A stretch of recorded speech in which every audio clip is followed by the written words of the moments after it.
The stage is almost empty, a withered tree, a dusty road, and it's almost evening. There is nothing else, no city, no house, no clear information about the past. It's as if the world has been erased, and in the middle of this emptiness stand two men, Estragon and Vladimir.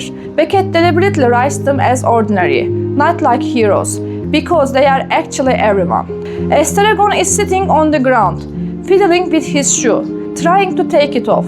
He gets angry, he tries again, and in the very first sentence of the play he says, "There is nothing to be done." This sentence seems simple, but actually the whole spirit of the play is here, because Samuel Beckett doesn't tell us a story, he tells us the feeling of emptiness. Vladimir is a little different, more thoughtful, more restless. He constantly trying to remember things, because the fundamental difference between the two characters is this: Estragon is like a physical human being. Hunger, sleep, pain, tiredness. Vladimir, on the other hand, is like a mental human being. He thinks, he questions, he tries to remember, but both are in the same predicament. At one point, Estragon asks, "Why are we doing here?" And Vladimir replies, "We are waiting for Godot." That's the core of the play, it's that simple. Two people are waiting for someone, but the problem is they don't know exactly who it is. They don't know when it will come. Sometimes they don't even know if it really exists. And here Beckett simplifies human life to a frightening degree, because most people spend their lives exactly like this, waiting for something, a better time, a right person, the day they will succeed, the moment they will feel happy. And meanwhile, life continues silently. After a while, their conversations start to become strange. They repeat the same things. The topic constantly digresses, the silence lengthens, because even their conversations aren't real communication, an escape from silence. Sometimes people talk, because if they stop, they will feel the emptiness. Estragon suddenly says, "Let's go," but they don't go, because there is nothing physical holding them back. No rope, no door, no chain, only the habit of waiting. And here Beckett says something very heavy. Sometimes people are not afraid of their freedom, but of not knowing what they will do if they are free. Even in the very first act, the sense of time begins to break down. What happened yesterday? Have they been here before? Did Godot really keep his promise? Nobody is sure, because for Beckett, what matters is not the actual events. It's the disintegration of the human mind, its gradual dissolution into routine. And as the scene progresses, this feeling grows. Perhaps Godot will never come, but what is more frightening is this: perhaps Vladimir and Estragon know this deep down, and yet they wait. Because sometimes a person is more afraid of accepting that what they are waiting for is meaningless than of losing hope. Time doesn't function normally in the play. There are no clocks, there is no calendar, there is no clear past. It's as if the world consists only of the moment of waiting. And that's why as the play progresses, the audience begins to feel a strange unease, because nothing seems to change. But in reality, people's hearts are slowly collapsing. Estragon constantly forgets what happened yesterday, what they talk about, even why they are here. At one point, Vladimir tries to remind him of the previous day, but Estragon isn't sure, and here Beckett touches on a very deep fear. If a person loses their past, does he also lose who he is? Because without memory, life begins to fall apart.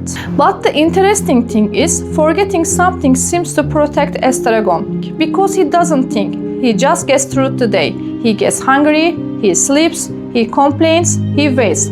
Perhaps he can still stand because he doesn't think too much. Vladimir, on the other hand, is the opposite. He tries to remember, and that's why he is more restless, because thinking sometimes doesn't liberate a person. It makes them more alone. In one scene, Vladimir suddenly starts talking in a panic.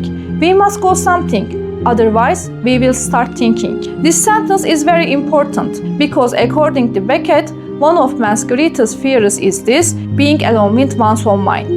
That's why they constantly occupy themselves with small things throughout the play. They change hats, they fiddle with their shoes, they make meaningless conversations. Because if the silence grows, the feeling of existence will emerge. And that feeling is heavy, and Beckett leaves a terrifying question here. Does a person really want to live, or just to pass the time. At one point, they even talk about suicide. They consider hanging themselves from a tree.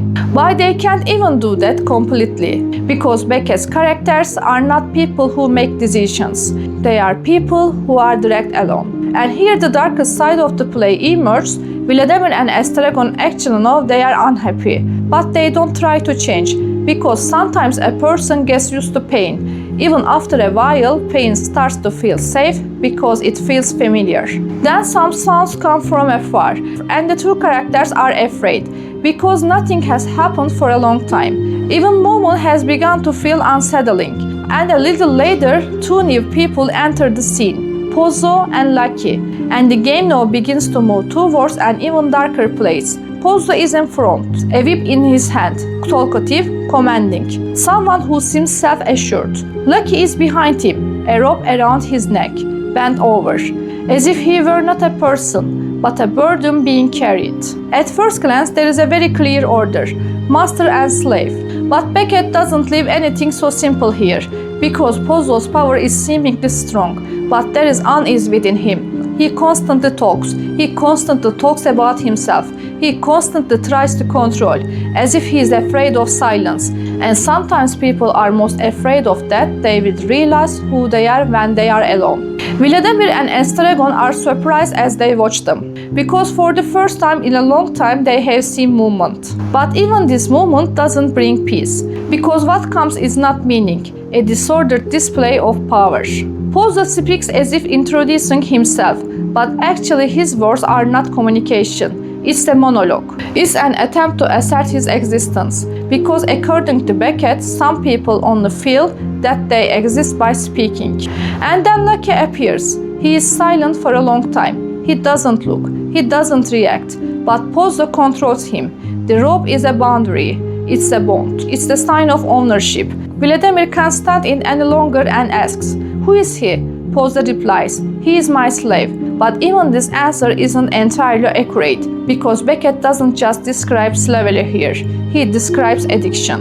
He describes the need for control. And most importantly, how weak a seemingly strong person can actually be. Then Pozzo gives an order, think. Lucky begins to speak. But this speech is not normal thought. Fragmented sentences, meaningless ideas, a constant unceasing stream of thoughts, as if the human mind is corrupted. This is where one of Beckett's harshest sins begins, because Lucky's speech is not just madness, it's also the mind of modern man. Too much information, too much thought, but too little meaning. Vladimir and Estragon don't understand, but they watch, because even this chaos seems more alive than their empty waiting. After a while, Pozzo gets angry. He silences Lucky, and silence returns.